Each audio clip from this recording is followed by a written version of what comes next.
여러분 안녕하십니까? 민족의 대이동 설 연휴가 이어지고 있습니다.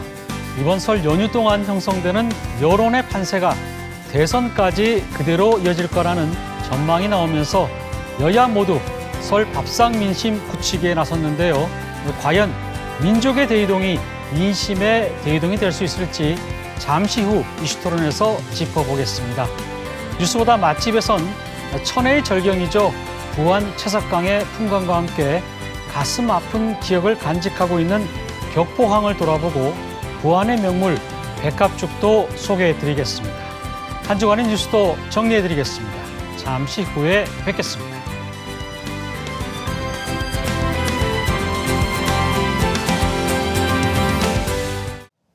뉴스 큐레이터 시선 첫 순서는 취재기자의 솔직한 토크, 취재기자의 솔까말입니다. 보도국 이수복 기자 나와 있습니다. 어서 오세요. 네, 안녕하십니까. 취재기자가 솔직하게 까놓고 말한다는 취재기자의 솔까말. 오늘은 어떤 뉴스로 시작합니까? 네, 콜택시 기사에게 가축 사육장을 짓게 하고 폭언을 일삼던 센터장이 떠난 지 1년 만에 다시 복귀를 앞두고 있습니다. 직장 내 괴롭힘을 당하던 직원들은 또다시 피해를 입을까 마음 졸이고 있습니다. 먼저 관련 뉴스부터 보시겠습니다. 한 남성이 용접 작업을 하고 있습니다. 또 다른 남성은 수레에 돌을 실어 나르기 바쁩니다. 언뜻 공사 근로자처럼 보이지만 이들은 논산시 교통약자 이동지원센터 소속 콜택시 기사와 직원입니다. 이 모든 건 당시 위탁사업자인 센터장 A씨의 황당한 지시로 시작됐습니다. A씨는 사무실 인근에 닭과 오리 사육장을 짓게 하고 농작물 경작을 위한 비닐하우스도 설치하도록 했습니다. 기사와 일부 직원들이 업무 이외의 일이라며 항의해봤지만 돌아오는 건 폭언이었습니다. 야 그냥 시키면 시키는 대로 하지 삽자루 갖다 버릴라 이런 소리. 결국 직원들은 논산시와 대전지방 고용노동청, 인권위 등의 직장 내 괴롭힘으로 진정을 넣었습니다. 문제가 있다고 판단한 논산시는 지난해 4월 A씨와의 위탁사업 계약을 연장하지 않고 직영으로 전환했습니다. 노동청 등에서도 직장 내 괴롭힘이 인정됐습니다. 하지만 얼마 전 청천벽력 같은 소식이 전해졌습니다. 논산시가 직영에서 위탁 운영으로 방침을 바꾸고 A씨가 지회장으로 있는 한 장애인 단체를 위탁사업자로 선정한 겁니다. 다음 달 1일 A씨는 센터장으로 다시 복귀할 예정. 괴롭힘 피해 직원들은 오늘도 마음 졸이며 출근길에 나서고 있습니다. 네, 직원에게 폭언을 하고 또 개인 일을 시키는 것을 보니까 마치 폭력배처럼 이렇게 실제 그렇지는 않겠지만 그 정도 비슷할 정도로 이렇게 굉장히 위압적인 것도 느껴지고 좀 이해가 안 되네요. 이 센터장은 과연 어떤 사람입니까? 네, 센터장 A씨, 한 장애인 단체의 논산 지회장을 오랫동안 맡아오고 있었습니다. 그리고 한 10여 년 전부터 장애인 콜택시라는 이름으로 콜택시 사업을 하고 있었는데요. 그런데 이게 지난 2018년이죠. 논산시가 이제 공적 세금을 투입해서 본격적인 공적 사업으로 만들었습니다. 그래서 이 기존 장애인의 거동이 불편한 노인까지 더해서 고령층까지 더해서 교통약자 이동지원센터란 조직으로 탈바꿈했습니다. 이어 A씨가 위탁사업자로 선정돼서 지난해 봄까지 약 3년 동안 운영을 해왔던 겁니다. 네, 피해자들이 사실 이 콜택시 기사들이지 이분들이 운전하는 게 사실 주 업무지 닭장을 만들다거나 이게 업무는 아니지 않습니까? 그런데 이 센터장이 이 시에서 위탁받기 전부터 이제 이 센터를 운영을 해왔다면은 적어도 공과 사는 구별해야 되는 게 아니냐 이런 생각도 좀 드는데요. 네, 맞습니다. 이게 논산시가 이 센터에 한 해 투입하는 예산만 세금만 한 4억 넘게 들어가는데요. 이게 공적 업무를 위탁받아서 하는 만큼 공과 사를 더욱더 철저하게 구분할 필요가 있습니다. 하지만 A씨는 뉴스에서 보신 바와 같이 업무 외에 사적인 일을 시키고 또 지시에 따르지 않으면 온갖 폭언과 욕설과 함께서 잘라버리겠다 혹은 삽으로 머리를 내려치겠다라는 식으로 위협을 일삼아왔습니다. 네, 삽으로 머리를 내려치겠다. 근데 이제 견디다 못한 직원들이 인권위에 이제 이거를 직장 내 괴롭힘으로 신고를 해가지고 이제 처벌을 또 조치를 받았죠. 받았는데 그럼에도 논산시가 다시 이 복귀 센터장으로 위탁을 시킨 것은 이건 뭐 합리적인 일처리라든지 또 인권을 좀 도외시한 게 아니냐 이런 생각도 좀 드네요. 네, 먼저 인권위뿐만 아니라 논산시나 그 대전지방고용노동청 등의 이제 다양한 기관의 진정과 민원을 피해 직원들이 제기했습니다. 이 영향으로 논산시가 재계약을 더 이상 하지 않고 A씨가 센터장직에서 물러나게 된 건데요. 문제는 논산시가 다시 직영에서 민간 위탁으로 사업을 다시 변경한 점입니다. 논산시의 설명을 들어보니까 공무원이 무작정 직영을 하기보다 이제 전문성을 갖춘 뭐 장애인 단체라든가 복지 단체가 맡아서 운영하는 게 더욱더 효율적으로 운영할 수 있다 이렇게 판단했다고 이렇게 설명을 했습니다. 그래서 이제 논산시가 3번에 걸쳐서 공모를 했는데요. 그런데 이제 1차와 2차 공모에 입찰한 관련 단체는 돌연 입찰을 포기하거나 아니면 운영할 역량을 보여주지 못해서 선정되지 못했고 3차에 이르러서 유일하게 A씨와 그 관련 그 장애인 단체만 입찰에 참여를 해서 심의를 통해서 결국 이 사업자로 선정이 된 겁니다. 여담으로 피해 직원들의 증언을 들어보면 A씨가 시청 앞에서 1인 시위를 이렇게 많이 하기도 하고 또 사업에 입찰한 다른 단체에게까지 찾아가서 왜 입찰에 나섰냐면서 이렇게 항의하는 등의 행동도 했다고 합니다. 네. 근데 뭐 논산시는 지원한 단체가 없어서 어쩔 수 없이 뭐 위탁할 수밖에 없었다 이렇게 얘기를 하고 있는 것 같은데 그런데요 저희가 본 이 센터장의 행위로 볼 때는 입찰 자격 자체가 없는 거 아닙니까? 네, 안타깝게도 입찰 자격에 제한은 없습니다. 네. 직장 내 괴롭힘이 인정됐다고 해도요. 고용노동청에서 안내하는 별도의 그런 직장 관련 교육만 이수하게 된다면은 됩니다. 뭐 별도의 그 형사처벌도 받지 않았고 또 다시 사업을 신청한다고 해도 선정되는 데는 제한이 없습니다. 제가 이제 관련 조례도 살펴보니까 뭐 직장 내 괴롭힘으로 신청 자격을 제한한다든지 하는 그런 조항은 없었습니다. 네. 시 조례도 좀 맹점 있는 것 같고 또 이 센터장을 결국 이제 위탁 결정한 건 또 심의위를 거치지 않았겠습니까? 그 심의위원들에게도 뭔가 좀 책임이 있지 않을까 하는 이런 생각도 좀 드는데 그게 저만의 생각인가요? 맞습니다. 그 논산시에 따르면 이제 이동지원센터 위탁 사업자는 복지 관련 전문가들로 구성된 별도의 심의위원회를 통해서 선정한다고 합니다. 문제는 이제 직장 내 괴롭힘과 관련한 모든 내막을 알고도 심의위원들이 점수를 높게 주고요. 또 A씨와 장애인 단체를 위탁 사업자로 선정한 점입니다. 제가 어떤 내막이 있는지 궁금해서 이제 논산시에 회의록을 요청했지만 제공받을 수는 없었습니다. 여전히 이제 의문인 상태로 남아 있는 거죠. 누가 봐도 이제 합리적으로 보이지는 않는데 이런 행정 처리를 되돌릴 수 있는 지금 방법은 사실상 어떻습니까? 가능합니까? 조금 어려운 게 사실입니다. 논산시는 이제 내부 규정상 이 위원회의 결정에 따를 수밖에 없다 이런 입장을 밝혔는데요. 다만 인사상의 불이익이 없도록 최선을 다하겠다 이렇게 밝혀왔습니다. 위탁 사업이 다시 시작되면 센터 소속들 직원들을 대상으로 전원 다시 채용 심사에 오르게 돼요. 이제 만약에 그 심의에 채용 심사에 통과하게 되면 계속해서 일을 할 수가 있는 거고 심사에서 떨어지게 되면 직장을 잃게 되는 그런 과정에 이렇게 처해 있는데 이 과정에서 그 A씨와 또 A씨 관련한 사람을 모두 배제하고 논산시가 직접 이 심의에 참여를 해서 공정성을 담보하겠다 이렇게 밝혀왔습니다.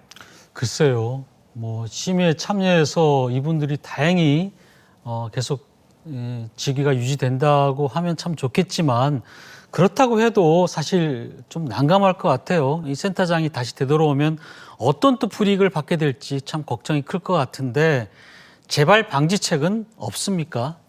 네, 역시 가장 불안에 떨고 있는 건 직장 내 괴롭힘을 받았던 직원들입니다. 괴롭힘을 받았던 당시에도 센터장 A씨와 A씨가 자신과 이렇게 친한 그 직원들은 사육장을 짓게 한다든가 혹은 비닐하우스를 이렇게 조성하게 한다든가 하는 그런 업무 이외의 일들을 시키지 않고 차별하는 그런 편가르기 행태가 이어졌다고 이렇게 증언을 하고 있었는데요.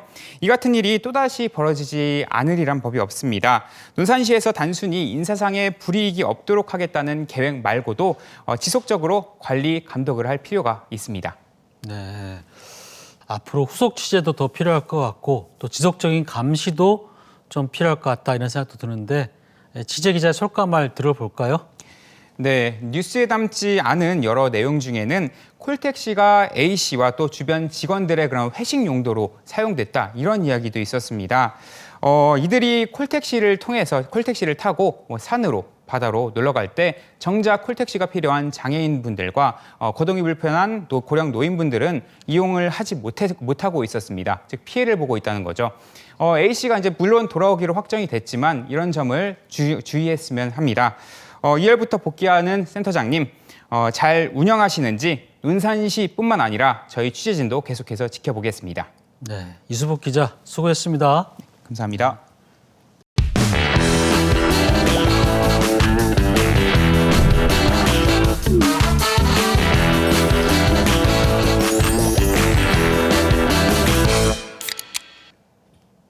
레트로 뉴스와 음식 이야기를 전하는 뉴스보다 맛집입니다.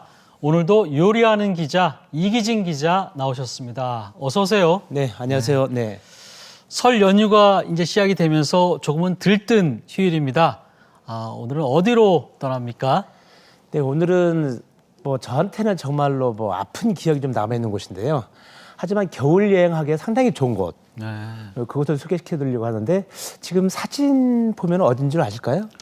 글쎄요. 그 낙조가 정말 아름다운데 어디입니까?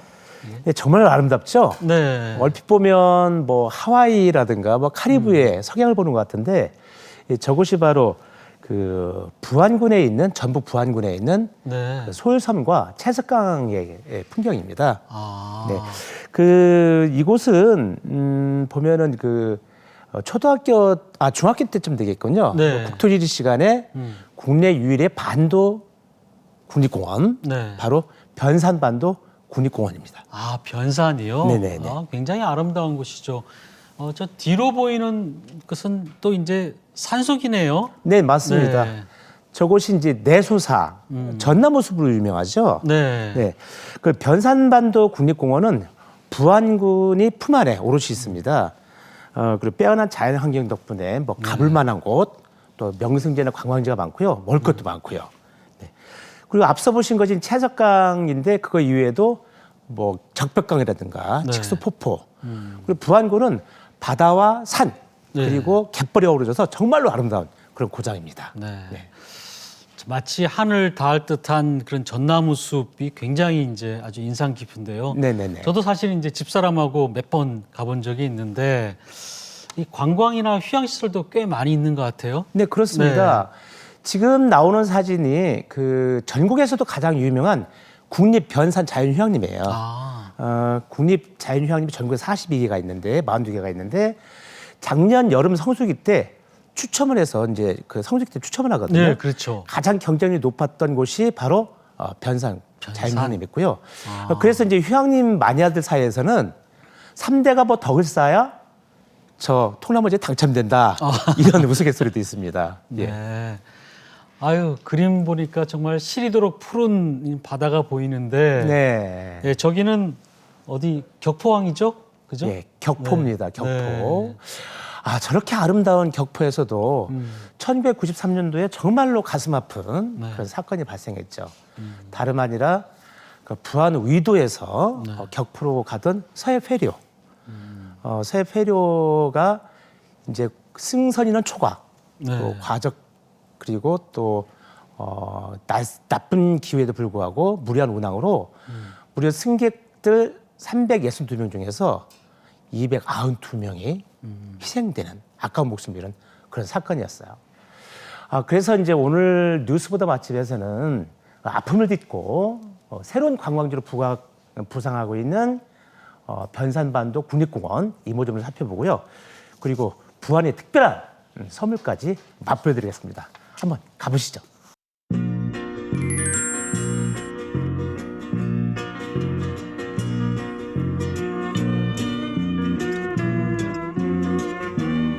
야, 겨울바다.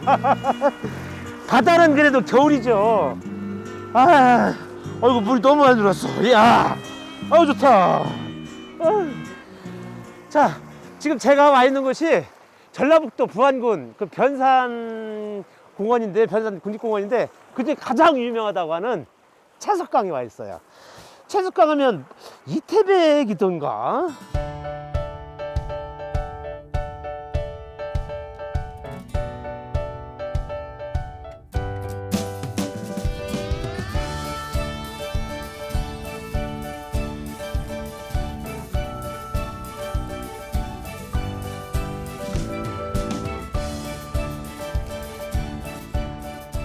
제가 중국에 채석강은 가보지 않았지만 아마 이 정도 절경은 알 거예요.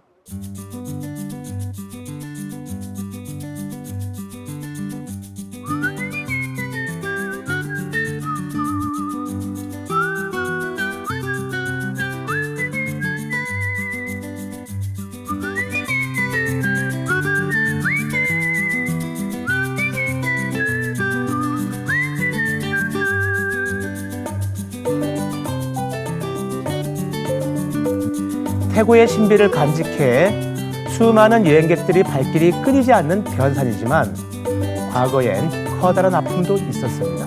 아, 저게 격포지? 저기 격포 맞죠?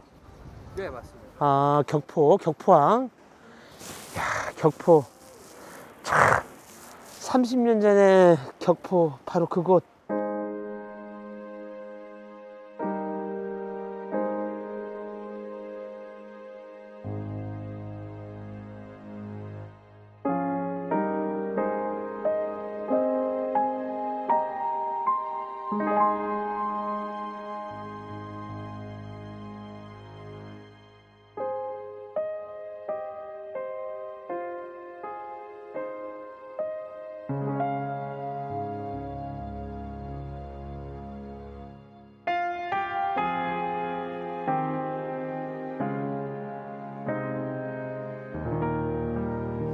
맞아, 저기였었어. 격포항 여객터미널.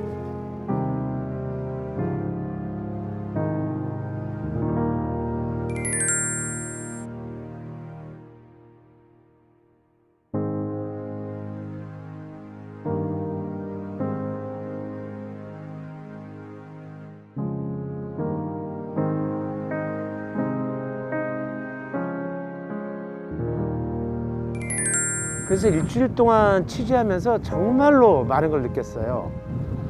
삶과 죽음은 정말 종이 한 장 차이구나. 그래서 그때 이제 대전으로 돌아와서 저희 가족뿐만 아니라 주변 사람들과 재밌게 즐겁게 살아야 되겠다. 이게 벌써 30년 됐네.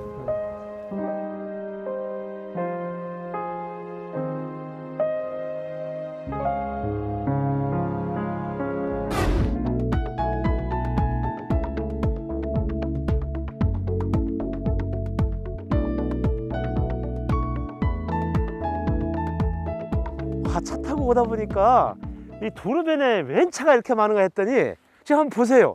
지금 갯벌에서 사람들이 전부 조개를 잡고 있어요, 지금. 와, 이 추운 날에 웬 조개야?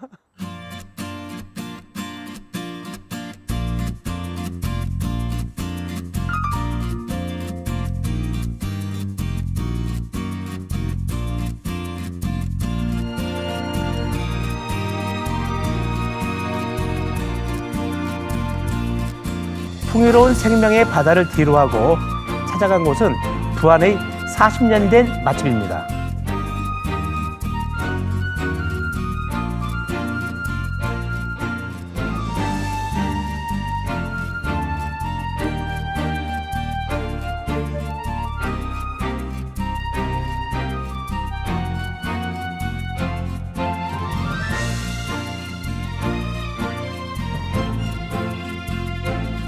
아, 이 칼 보니까 예.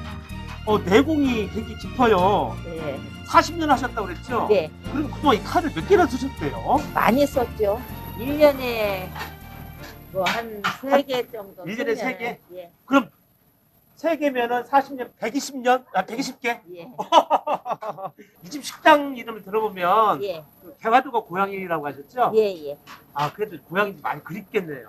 예. 아, 옛날에는 그 배화도가 이렇게 물만 빠지면은 들어가면은 돈을 가져오는 자리고 돈을 가져온다고. 그렇죠. 이런 것을 잡아오면은 네. 돈이 들어오는 거예요. 그렇죠. 네. 예, 예. 근데 지금은 그런 게 없으니까 아무래도 좀 아쉽죠. 갯벌은 그래서 보물인데. 예. 그렇죠? 너무 아쉽겠어요. 예, 예.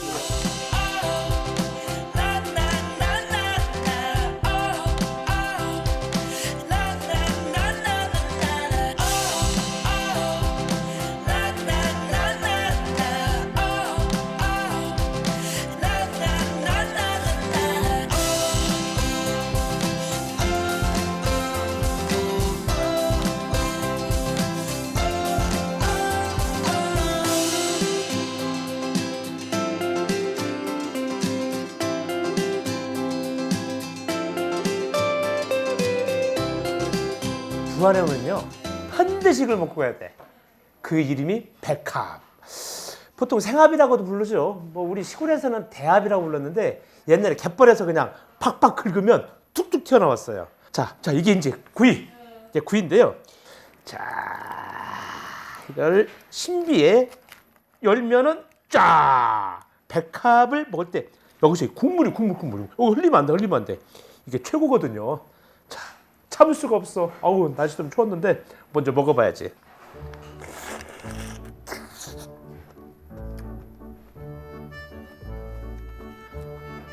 역시 백합의 맛은 간결하고 담백하고 그다음에 깔끔하고. 야.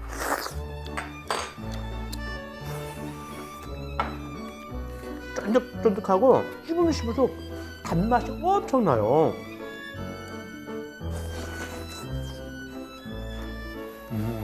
바다가 내 입 안에 들어왔네. 좀 아까 뭐 바다 그 갯벌에서 막 사람 잡던데 요즘 많이는 안 나온다 그래요. 이제 전 백합 하나를 딱 두 동강 낸 것 같아요. 아주 잘게 다진 게 아니라. 그래서 씹히는 맛도 있을 수 있도록 이렇게 잡았네. 이렇게.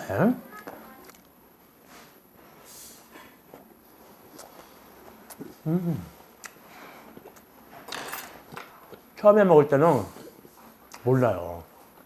근데 중간 딱 씹다 보면 딱, 진짜 메인이 나타나는 거야. 백합이죠. 백합이 딱 씹히는 게 끝내줘.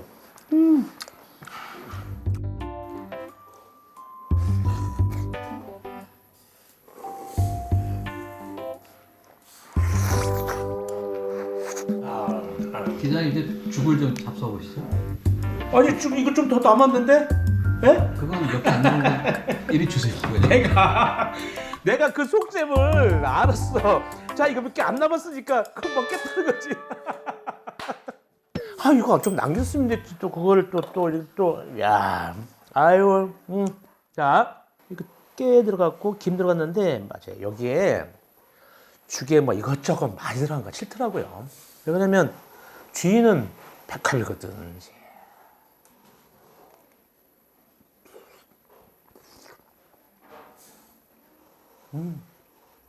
깔끔하네, 깊어. 왜 그러면 죽을 끓일 때도요, 이 생합이 머금은 그 폐즙, 그 육즙이 굉장히 많거든요. 그걸 다 넣고서 한 거예요.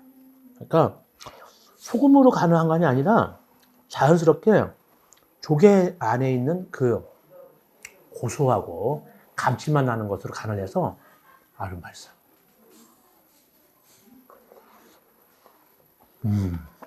자, 이번에는 요거. 40년 된 노포에 내공이 담겨 있는 묵은지. 이거 먹어봐야지.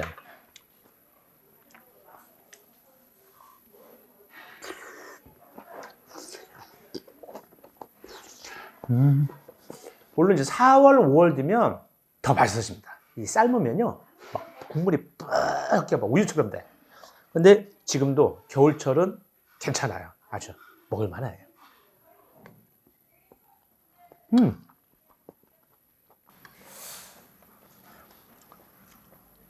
아이 참 이거 호남하자는 호남말 해야 되는데 어따 정말 죽이 짱 죽이네.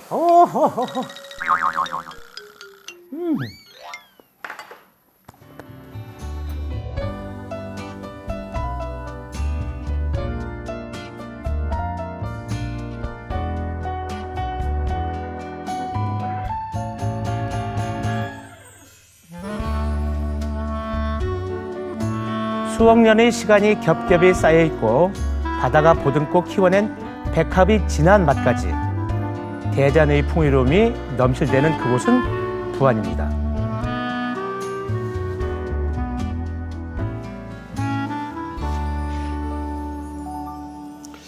서해 폐료 사건은 참 가슴 아픈 일이었죠. 저도 기억이 나는데요. 그때 사건 현장에 계셨군요. 네, 제가 이제 그때 일주일 정도 현장에 있었는데요. 네. 제가 이제 맡았던 일이 그 수습된 시신하고 가족들과의 조우 관계 그런 상황이었는데 정말 기자 생활 3년 동안 가장 슬프고 괴로웠던 그런 시간이었어요. 다시는 그런 일이 일어나지 않겠다고 그때 정부도 발표하고 했는데 또 21년 만 2014년도에 세월호 사건이 난 거죠. 그렇죠. 더 이상 이런 일이 반복되지 않았으면 좋겠습니다. 네, 부안으로의 겨울 여행 잘 봤습니다. 네, 이기인 기자 수고하셨습니다. 네, 감사합니다. 네, 계속해서 한 주간의 뉴스를 정리해보는 주간 포토 뉴스입니다. 이은수 아나운서 전해주시죠.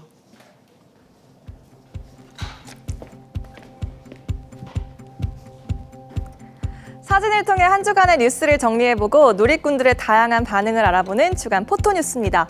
오늘도 석 장의 사진 준비했는데요. 첫 번째 사진입니다.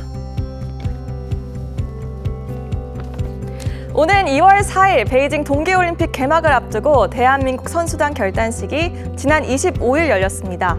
후회 없는 경기를 다짐한 태극전사들, 코로나19 재확산이라는 어려운 상황에서도 평청의 감동을 다시 한번 전해주길 기대하고 있는데요.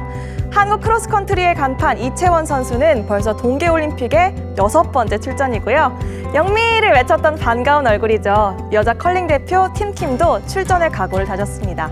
누리꾼들도 한마음으로 응원을 더하고 있는데요. 세상에 그 영미 하던 때가 벌써 4년 전? 그때보다 더 멋진 모습 기대할게요. 히힛. 선수들이 경기에만 집중할 수 있도록 방역에 구멍이 없기를 바랍니다. 제발. 이라는 반응 살펴봤습니다. 선전과 투혼을 다짐한 대표 선수단 본진은 내일 결전의 땅 베이징에 입성하는데요. 모쪼록 부상 없이 마음껏 실력 발휘를 할 수 있길 바랍니다. 자, 다음 사진 볼까요? 한국문화재의 보고이자 상징인 간송미술관이 국보로 지정되어 있는 불상 2점을 새해 첫 경매물로 내놨습니다. 개미명 금동 3존불 입상과 금동 3존 불감인데요. 이렇게 국보가 경매물로 나온 이유, 바로 재정난입니다. 간송미술관은 지난 2020년에도 같은 이유로 보물 2점의 경매를 진행한 적이 있었는데요. 모두 유찰이 되면서 국립중앙박물관이 2점 모두 구입한 사례가 있었죠. 이번에 문화재 중 최고의 가치를 인정받는다는 국보입니다. 하지만 재정난을 이유로 내놓았던 경매를 2점 모두 재단이 아닌 관장 개인의 소유라는 점에서 누리꾼들 의견도 갈리고 있는데요. 상속세도 없이 물려받은 국보를 팔아요? 그러라고 없애준 세금이 아닐 텐데. 그래도 덕분에 지금껏 국보를 지켰잖아요. 대한민국 밖으로 나가지만 않으면 뭐. 라는 반응까지 살펴봤습니다. 경매 결과 2점의 국보 모두 응찰자가 나서지 않아서 결국 유찰됐다고 하는데요. 우리의 소중한 문화유산이 후대에 온전히 전해질 수 있도록 지혜를 좀 모아야 하지 않을까 싶습니다. 오늘의 마지막 사진입니다. 어제부터 설 연휴가 시작됐습니다. 설 대목을 맞은 전통시장들도 모처럼 활기를 띠는 모습이었는데요. 특히 태안 등 우리 지역 로컬푸드 매장에는 지역 특산물을 설 선물로 구입하려는 분들이 많이 찾았다고 합니다. 이런 기쁜 마음과는 달리 코로나19 집단 감염 여파가 좀처럼 가라앉지 않고 있죠. 누리꾼들도 자나깨나 코로나 조심 다시 한번 당부하고 있습니다. 이제 다 아시죠? 지금 보려다 영영 못 본다. 부모님 용돈은 마음을 담아서 계좌로. 함께 웃고 떠들 수 있는 날 꼭 옵니다. 그때까지 모두 건강합시다 하는 반응까지 살펴봤습니다. 코로나19 확진자가 크게 늘면서 이번 설에도 고향 가는 걸 포기하신 분들 많으실 텐데요. 각자의 자리에서 설이 주는 따뜻한 의미 되새겨보셨으면 좋겠습니다. 시청자 여러분 새해 복 많이 받으시고요. 지금까지 주간 포토뉴스 함께 하셨습니다.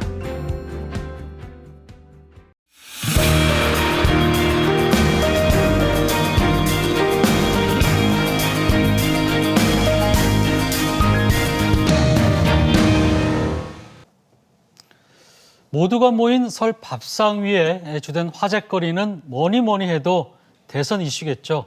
이번 설 연휴가 20대 대선의 분기점이 될 거라는 예상인데요. 아직 여야 어느 후보도 대세를 형성하지 못한 가운데 팽팽한 줄다리기가 이어지고 있습니다. 과연 설 민심은 어디로 향하고 있을지 한 주간의 이슈와 함께 짚어보겠습니다. 먼저 함께해 주실 분들 소개해드리겠습니다. 용인대학교 교수이자 정치평론가이신 최창렬 교수 나오셨습니다. 안녕하세요. 네, 안녕하세요. 배재대학교 행정학과 최호택 교수 나오셨습니다. 어서 오세요. 안녕하세요. 네. 자, 설 연휴를 중심으로 지지율에 어떤 변곡점이 나타날지 모두가 관심을 갖고 있습니다. 이재명 후보의 최측근들이 지난 월요일 초강수를 뒀죠. 네. 그 임명직을 맡지 않겠다고 하면서 송영길 대표도 불출마를 선언했고 이른바 7인회는 백의종군을 선언했는데요. 과연 지지율에 반등이 올지 좀 궁금한데 우리 최 교수님께 좀 먼저 여쭤보겠습니다. 우선 근데 그 7인회, 예, 7인회가 그 백의종군을 한다고 그러는데요. 현재 그 국회의원들이거든요. 근데 국회의원들이 백의종군 한다라는 게 선뜻 이해가 좀 안 가고 네. 또 임명직을 맡지 않겠다라는 거거든요. 근데 국회의원이 임명직을 안 맡는 게 원래는 당연한 거죠. 단지 우리나라 이제 헌법과 국회법상 국회의원이 이제 국무위원이 될 수는 있습니다. 겸임이 가능한데 일반적으로 그게 그렇게 바람직한 제도가 아니라는 지적은 뭐 여야 다 해왔던 것들이거든요. 근데 그걸 이제 백의종군한다, 임명직을 맡지 않겠다 이런 부분들은 그 정치 개혁 이슈를 일단 이제 제기한 걸로 보이는데 정치 개혁이나 정치 쇄신이라고 하기에는 조금 좀 생뚱맞은 면이 없지 않다. 일단 그 말씀 제가 드립니다. 네. 최 교수님은 어떻게 보셨습니까? 글쎄 일종의 이제 저는 이제 커밍아웃 정도로 봤습니다. 우리가 이제 7인의 얘기를 많이 했었는데 저 잘 몰랐거든요. 근데 이번에 이제 이 선을 통해서 7인회가 누구라는 거 확실히 알게 되었고요. 아까 우리 최 교수님 말씀하신 대로 사실 이제 이분들은 국회의원들이기 때문에 사실 뭐 이 임명직 안 맡아도 전혀 문제가 없습니다. 사실 이제 안 맡아야 되는 거고요. 그러나 이제 선출직은 나올 수 있는 거잖아요. 그러니까 뭐 당연히 공천 받아서 다음에 출마할 것이기 때문에 이분들로 봐서는 뭐 손해 볼 게 하나도 없고요. 네. 오히려 자신들이 사실 이해관이라는 것을 확실하게 이번에 보여준 거 아니겠습니까? 그러면 이제 선거 돼서 만약에 이재명 후보가 대통령이 당선이 되면 또 이분들과 아마 많은 사람들이 상의를 하려고 같이 이제 이렇게 붙지 않겠습니까? 그러니까 그런 효과도 있을 것이기 때문에 저는 뭐 이 7인회 멤버들에게는 어떻게 보면은 본인들을 홍보하기 위한 하나의 어떤 뭐 기회가 되지 않았나 그런 생각을 해보게 되는 거고요. 근데 결과적으로 집권을 하게 되면 저는 이분들을 쓸 수밖에 없다. 왜냐하면은 지금 영선인 이재명 후보가 대통령이 됐을 때 같이 일할 수 있는 사람이 많지가 않아요. 손발을 맞출 수 있는 사람이. 그래서 이거는 뭐 선거용이지 저는 뭐 다른 뜻은 아니다. 저는 그렇게 생각을 합니다. 네. 예. 내가 실세다라고 오히려 드러낸 것으로 볼 수도 있다. 이렇게 보시는데 여론조사 지지도 결과 그래프를 좀 보겠습니다. 보면은 한국사회연구소가 조사한 차기 대선 후보 지지율을 보면은 그 윤석열 후보가 그 이재명 후보를 한 10%포인트 정도까지 이제 누른 그런 상황이 보여지는데요. 물론 또 다른 여론조사에서는 또 이재명 후보가 더 앞선 조사들도 있습니다. 예. 먼저 이제 전반적으로 이재명 후보가 지지율이 좀 박스권에 갇혔다. 요즘에 이제 그렇게 표현을 많이 하던데요. 아마 일부 좀 하락하거나 등락폭이 좀 적은 것 때문으로 보여지는데 그 원인을 어떻게 볼 수 있을까요? 글쎄요, 40%를 좀처럼 이제 네. 못 넘고 있죠. 30% 그것도 30% 중반대에서 계속 이제 고정 박스권을 형성하고 있다고 하는데 일단 고정 지지층이 있다라고 저는 생각을 합니다. 30%, 35% 이하로 거의 안 내려가니까 단지 이제 외연 확장성 네. 그런 부분들은 좀 한계가 있는 게 아니냐 이런 지적들이거든요. 그래서 왜 그럴까 여러 가지 이유가 있습니다만 아마 지금 윤 후보도 그렇고 이 후보도 그렇고 그 본인 리스크들이 분명히 있어요. 대장동 의혹 사건도 그렇고 고발사주 의혹 사건도 그렇고 뭐 거의 지금 이슈화되고 있지는 않습니다만 그런 부분이 있고 또 하나가 최근에 녹취 공방이 있었잖아요. 네. 그러니까 이재명 후보에게도 상당한 리스크죠. 그거는 뭐 가족 관련 그 녹음 파일이 공개되고 이러면서 그런 것도 있고 여전히 또 과거 오래된 일입니다만 뭐 스캔들 이런 것도 좀 있었고 그런 것들이 계속 부정적으로 작용하는 게 아니냐. 그러고 반대 긍정적인 면에서 볼 때는 어떤 뭐 대선을 관통하는 그런 이슈를 제기하지 못하는 그런 여러 가지가 복합적으로 작용하면서 어떤 그 35% 이상 40%를 넘지 못하는 그런 상황이 아니겠는가 생각을 합니다. 일단. 네. 그 추가적으로 좀 여쭤본다면 이거를 그 넘어설 수 있는 그런 계기도 마련될 가능성이 있을까요? 글쎄요, 앞으로 이제 시간이 뭐 그렇게 많지 않죠. 뭐 여야 다 마찬가지긴 한데 이번 대선이 유난히 그 어떤 그 커다란 뭐 대형 공약이라고 할까요? 그리고 매크로한 그런 이제 거대 담론이 없다라는 지적들 다 합니다. 그래서 뭔가 이재명 후보가 그러한 것들을 뛰어넘을 수 있는 무엇인가 제시하면 저는 얼마든지 이 상황이 바뀔 수 있다고 보는데 양측 다 그러한 어떤 그 거대 담론이나 이런 정치 개혁 이슈를 크게 꺼낼 수 있을 것인가. 최근에 민주당이 꺼낸 몇 가지가 있어요. 8.6 용태론도 있고 그랬었는데 네. 그게 지금 이어지지 않고 있거든요. 우상호 의원이 불출마 선언을 했습니다만 그게 연이어 이어지면 저는 상당한 그 대선의 어떤 그 이슈를 압도할 수 있는 그러한 계기가 될 수 있으리라고 봤는데 그게 이어지지 않는 거예요. 그러고 나서 아까 잠깐 말씀 나눴습니다만 그 7인회가 뭐 임명직을 맡지 않겠다라든지 뭐 무공천하겠다라든지 이런 것들이 그렇게 유권자들에게는 커다란 정치 이슈로 와닿지 않고 정치 개혁 이슈로 와닿지 않거든요. 아무튼 그러한 것들을 개발해서 뭔가 뭐 정치 경제적인 것도 그렇고 또 민생도 마찬가지겠습니다만 그런 걸 내놓는다면은 얼마든지 가능성이 있죠. 네. 아직 시간이 있으니까요. 예. 네. 최 교수님은 어떻게 보십니까? 예, 아무래도 이제 저는 이제 박스권을 벗어나기는 쉽지는 않을 것 같다. 왜냐하면 국민들에게 일단 대장동 의혹이 해결되지 않는 한 이 박스권은 넘기가 어려울 것 같다는 생각이 들고요. 또 최근에 보면은 이 대장동 사건과 관련해서 사실은 이제 뭐 자살하시는 분들 그냥 이렇게 사망하시는 분들 이런 분들이 많잖아요. 그러니까 상당히 좀 이렇게 그 위협을 느끼는 것 같아요. 그 부분에 대해서. 그래서 국민들이 좀 무섭게 느끼는 것이 아닌가. 그래서 이 부분이 좀 완전하게 해결이 돼야지만이 저는 박스권을 벗어날 수 있을 것이라는 생각을 해보고 또 하나는 계속적으로 지금 무상시를 내놓고 있거든요. 근데 사실은 그것은 국민의 세금을 가지고 하는 거지 본인 주머니에서 나와 가지고 하는 게 아니에요. 그냥 그런 것들이 국민들에게 동의 없이 계속 뭔가 내 돈 갖다가 뿌린다는 그런 인식이 지금 강하게 작용하다 보니까 아마 국민들은 왠지 선뜻 마음이 안 가는 것 같습니다. 혹시 그 대선 토론이 예. 그런 계기가 될 가능성이 있을까요? 있을 겁니다. 그러니까 그게 지난번 대선 때 안철수 후보가 그 내가 이명박이 아바타입니까? 그 말 한마디가 사실은 대선판을 흔들었거든요. 만약에 이제 양자 토론이나 다자 토론에서 뭐 윤석열 후보가 됐던 이재명 후보가 됐던 이제 그런 식의 실수를 하게 되면 아마 또 국민들의 표심이 많이 좀 돌아가지 않을까 하는 생각을 해봅니다. 네. 교수님 생각에도 대선 토론이 좀 변수가 될 수 있을까요? 전 이번에는 좀 변수가 될 것 같아요. 그러니까 이제 압도적으로 어느 한 후보가 리드를 해 나가는 상황이라면 대선 토론회가 아주 정말 엄청난 이슈를 제기하지 않는 한 그리고 엄청나게 큰 실수를 하지 않는 한 판을 바꾸기는 어려울 텐데 지금은 아까도 뭐 앵커께서도 말씀하신 것처럼 뚜렷하게 이렇게 우세한 승기를 잡은 후보는 아직 없다고 봐야 되거든요. 물론 최근에 여론의 추세상으로 볼 때는 윤석열 후보가 좀 앞서는 듯한 느낌은 들어요. 네. 그러나 얼마든지 뭐 뒤집을 수 있는 정도의 그 수준이거든요. 오차범위 박도 있고 오차범위 내도 있고. 그래서 저는 얼마든지 토론회의 변수가 될 수 있는 것이고 특히 다자 토론에서 안철수 후보와 이제 이재명 후보가 연합을 해서 안 후보도 지금 어떻게든 자신의 그 지지의 모멘텀을 마련하고 그래야지 이 단일화의 계기를 마련할 수가 있는 거거든요.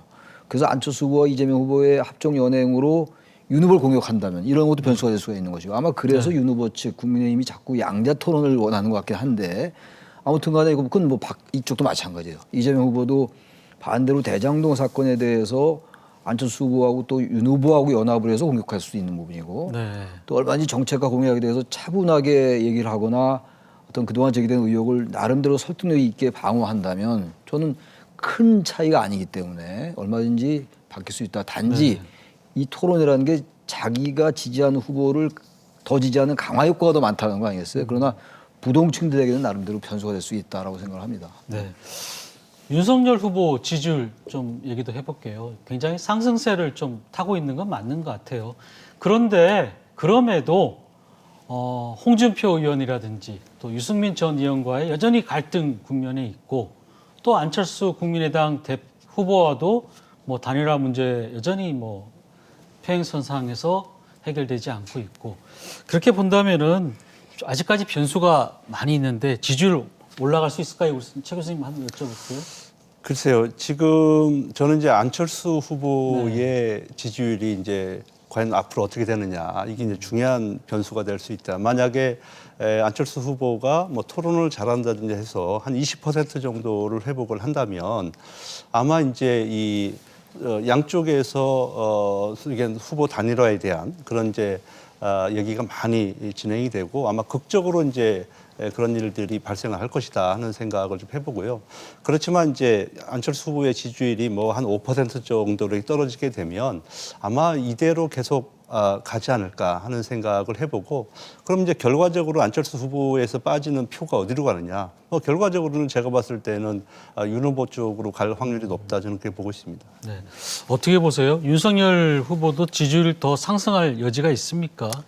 결국은 이제 우리가 이제 선거 전체 구도를 네. 좀 봐야 될 거 아니겠습니까? 선거 프레임을 보면 아무래도 정권 교체론이 여전히 높아요. 50%를 넘는 게 거의 대부분이거든요. 그렇다면 이재명 후보가 이 기본 구도를 깨기가 기본적으로 기울어진 운동장으로 봐야 돼요.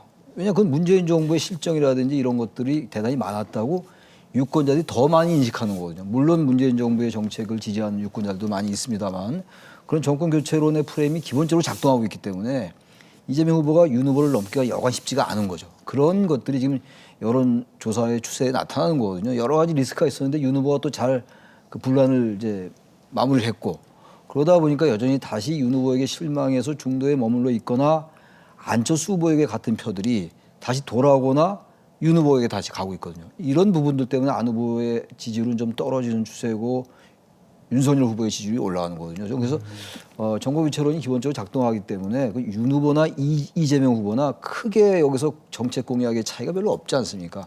큰 차이가 없는 상태에서 완전히 새로운 파괴력 있는 이슈를 제기하지 않는 한 정권 교체론이 높은 쪽에 위치한 윤석열 후보가 현재 단계에서는 좀 유리하지 않겠는가 객관적으로 그런 생각이 들기도 합니다. 네. 자, 이제 우리 지역 민심 좀 짚어보겠습니다. 우리 지역 같은 경우는 역대 대선에서 뭐 전국의 축소판이라는 성격을 띠고 있습니다.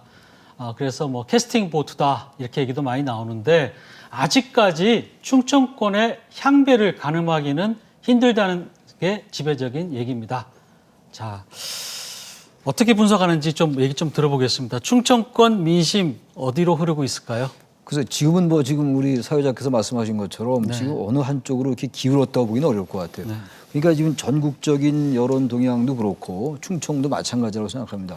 과거에 충청에서 이긴 후보가 항상 이겼다고 저는 알고 있거든요. 그러니까 어쨌든 충청의 표심이나 이제 향배가 어느 정도 정해지면 아마 이 후보가 그 정해지는 후보가 승리할 가능성이 높다라고 보실 텐데 아직 이 충청 지역에서 아직 그런 게 완전히 나타나지 않고 있어요. 그래서 여전히 지금 결국은 뭐 완전히 박빙은 아니라 하더라도 지금 워낙 변수가 여전히 있어요. 단일화 변수도 있고 아까 말씀 나눈 것처럼 방송 토론의 변수도 있는 것이고 그래서 여전히 충청도 바로 그러한 표심의 향배를 보는 게 아니겠느냐. 저는 그래서 충청의 표심의 향배를 지금 굉장히 주목하고 있습니다. 관심 있게. 최 교수님은 이제 아무래도 충청권에 또 계시고 하니까 더 보시는 시각이 또 지역의 시각에서 또 볼 수도 있을 것 같은데. 솔직히 말씀드리면 지금 그 충청권에서 내놓는 각 당 후보들의 공약이 다 똑같습니다. 그러니까 우리 유권자들이 지금 선택을 못 하고 있는 거예요. 그러니까 우리가 이제 되게 합리적인 선택을 충청 유권자들이 하거든요. 근데 합리적으로 선택을 하려고 해도 지금 도토리 키재기예요. 그러다 보니까 좀 선택을 못 하고 있는데 최근에 이제 이 항공우주청 관련해서 윤석열 후보 같은 경우에는 항공우주청을 경남 사천에다 하겠다라고 얘기를 하고 그다음에 이제 방사청인가요? 방위사업청. 방위사업청. 그거를 이제 대전에다 하겠다고 그러는데 아마 그것이 조금은 이슈를 가르는 하나의 중요한 포인트가 되지 않을까. 지금 민주당에서는 아직 그 부분에 대해서 언급이 없거든요. 그러니까 만약에 이제 민주당에서 이재명 후보가 우리 항공우주청을 대전에다 하겠다. 이렇게 했을 때는 아마 그게 양쪽에 이제 격렬하게 붙는 하나의 도화선이 될 가능성은 좀 높아요. 그렇지만 이제 아직까지 민주당에서 의견을 내놓지 않았기 때문에 아직까지는 충청 민심이 어디로 치우치지 않고 관망하는 자세다. 이렇게 네. 보시면 될 것 같습니다. 예. 방위사업청도 대전에 이전하고 항공우주청도 대전에 신설을 하겠다 하면은 뭐 그러면 이제 그렇죠. 충청 민심은 아무래도 이쪽으로 많이 좀 쏠리겠죠. 예. 알겠습니다.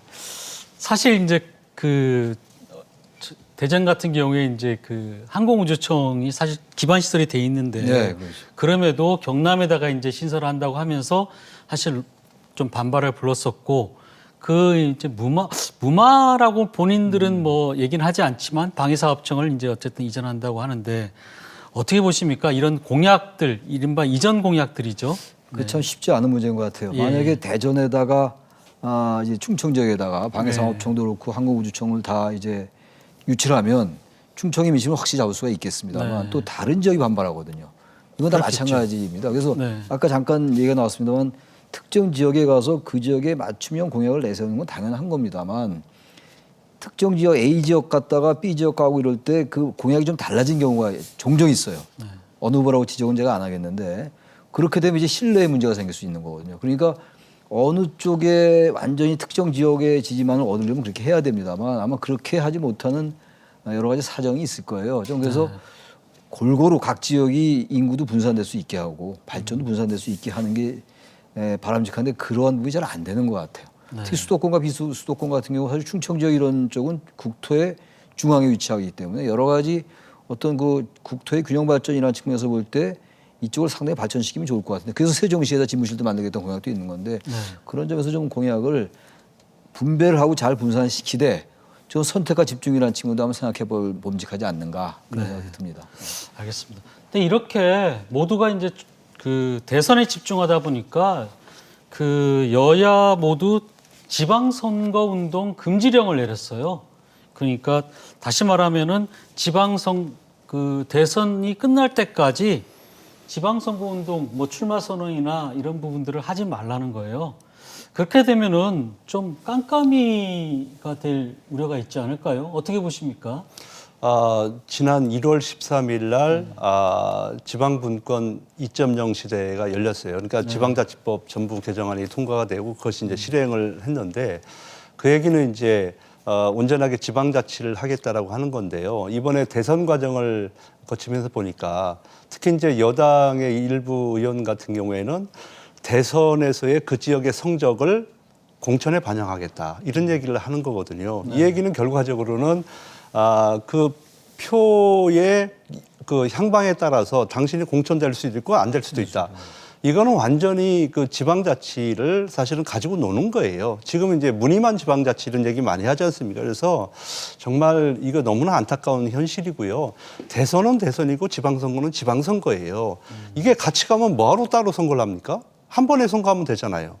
근데 지금 그렇게 안 하고 있는 상황에서 자꾸만 이런 일이 발생을 하니까 정말 중앙정부, 중앙정치인들의 생각을 의심케 하는 이제 그런 일들이 많이 발생을 해서 안타깝다. 그런 말씀을 드리고 싶습니다. 예.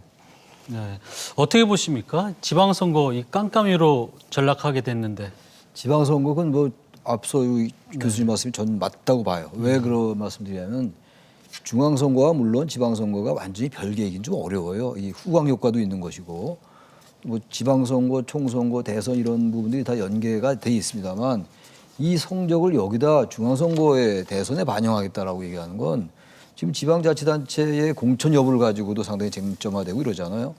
근데 그렇다면 완전히 지방정치, 지방분권이 대선이나 중앙정부에 완전히 예속되는 결과를 초래하게 돼요. 그런 건 바람직하지 않은 것 같아요.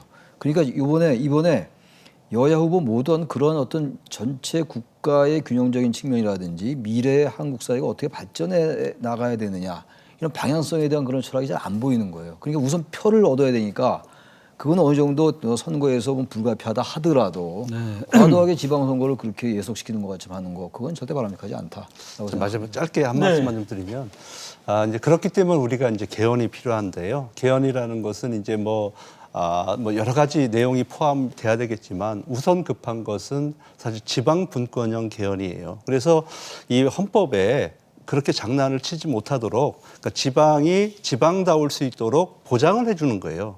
이것이 지금 이번 대선에서 이슈가 돼야지만이 될 텐데 사실 이제 후보들이 이 부분에 대해서는 별로 관심이 없는 것 같아요. 뭐 우리가 개헌 얘기하면 권력구조 개편 얘기하지 않습니까? 근데 그게 들어가 버리면 모든 것이 다 흐트러져 버려요. 그래서 저는 개인적으로 원포인트 개헌이라도 지방 분권형 개헌을 통해서 전국을 골고루게 잘 살 수 있는 그런 토대를 만들어주는 것이 이번 대선의 역할 중에 하나가 아닌가 하는 생각을 해봅니다. 네. 사실 그 후보들은 선거 때만 되면은 뭐 많은 지역에 대한 공약들을 쏟아냅니다. 그런데 대부분 이제 아마 그럴 거예요. 어떤 공약이 민심을 잡을지 모르기 때문에 아마 이렇게 쏟아내는 걸 텐데, 저는 개인적으로 후보들이 꼭 지킬 공약만 좀 내시고 또 이왕 내셨다면 꼭 좀 지켰으면 좋겠다 이런 생각이 좀 들고요. 네, 시간 관계상 오늘 여기까지 토론 마치도록 하겠습니다. 네, 고맙습니다. 네. 네, 설 연휴에 보내드린 뉴스 큐레이터 시선 오늘 순서는 여기까지입니다. 편안한 설 명절 보내시고요. 저희는 다음 이 시간에 인사드리겠습니다. 시청자 여러분, 새해 복 많이 받으시기 바랍니다. 함께해 주신 여러분 고맙습니다.